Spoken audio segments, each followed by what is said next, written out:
Hammaga xayrli kun, kech farqi yo'q. Bu videoni qachon ko'rishingizga bog'liq. Kuzatayotganingiz bu 024 Akademiya va men Kamina Shoqchixon Shomurodov. Yo. Hop, bugungi darsda biz Odoo tizimida atigi 5 daqiqada, ya'ni sizni 5 daqiqangizni olaman va 5 daqiqa ichida men sizga bugun mijozlar bazasini qanaqa qilib tekshirishni ko'rsataman. Va hech qanaqa murakkab hisobotlar yo'q bugun va bittagina kontaktlar moduli orqali audit qilamiz. Unda boshladik. Go. Hop, birinchi ishni nimadan boshlaymiz? Keling bugun birinchi ishni real ishlagan mijozlarni ko'rish bilan boshlasak.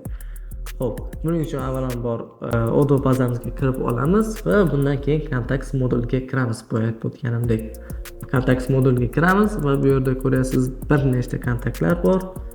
116 ta ekan kontaktlar. Hop. Endi nima qilamiz? Endi filtr o'rnatamiz. Agar siz filtr o'rnatishni bilmasangiz, mana bu yerda hozir tugmasi chiqadi va o'sha tugmachani bosish orqali o'tgan darsimizni ko'rib, yana bu darsga qaytib kelishingiz mumkin. Agar uni biladigan bo'lsangiz, siz bilan darsni davom etamiz. Hop, filtrlar oynasini ochib olamiz. Va bu yerda ko'ryapsiz, Customer Invoice nomli filtr turibdi.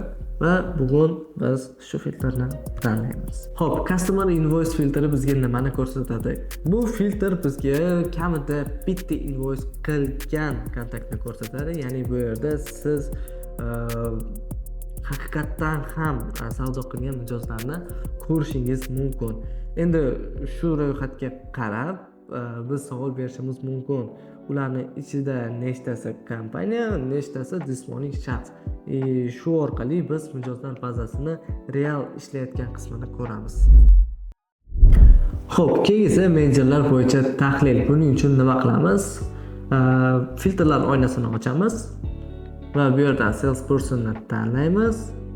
Va bu yerda ko'ryapsiz, endi tizim mijozlarni menejer bo'yicha guruhlab berdi. Xo'p, bu yerda biz bilishimiz mumkin, ko'rishimiz mumkin qaysi menejerda nechta mijoz borligini va qaysi menejerda mijoz ko'p va qaysi menejerda juda ham kam bo'lgan menejerlar. Va shu oddiy ko'rish orqali biz savdo bo'limidagi yuklama qanday taqsimlanganini bilib olamiz. Hop, keyingi esa mijozlarni aktivligini tekshiramiz va nofaol bo'lgan mijozlarni topamiz. Buning uchun nima qilishimiz kerak? Filtrlar oynasiga yana yuzlanamiz va custom filtrdan foydalanamiz. Custom filtrni ustidan bosamiz va country turibdi hozir bu yerda. Biz esa buni nomini, ya'ni bizga kerak bo'lgan hozir filtr nomi Next Activity Deadline degan fieldni biz tanlaymiz. Ya'ni shuni belgilab qo'yamiz mana shu fieldga. Agar Next Activity Deadline is set, ya'ni activity deadline bo'lsa, u kompaniya aktiv, ya'ni ishlayapti. Search qilamiz va bu yerda ko'rib turibsiz, bizda bitta kompaniya bor ekan va bu nomi Openwood kompaniyasi. Hop, Liechtenstein shahri. Hop.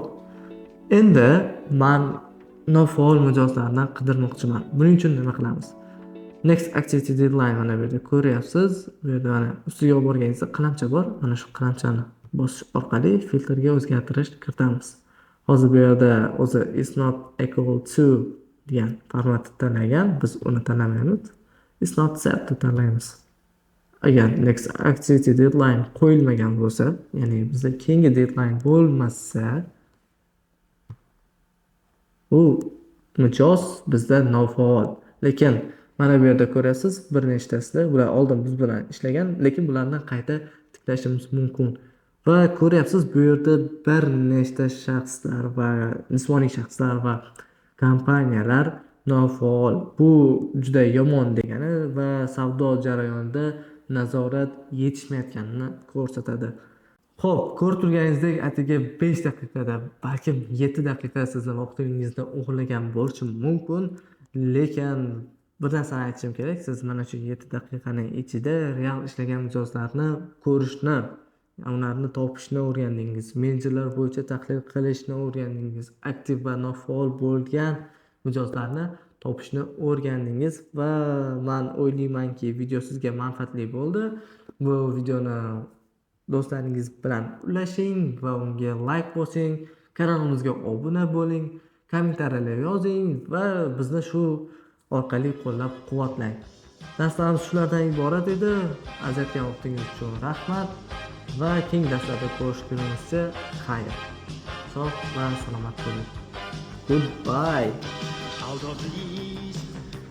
5 daqiqaning ichida 5 daqiqa. Bugun darsda audio tizimda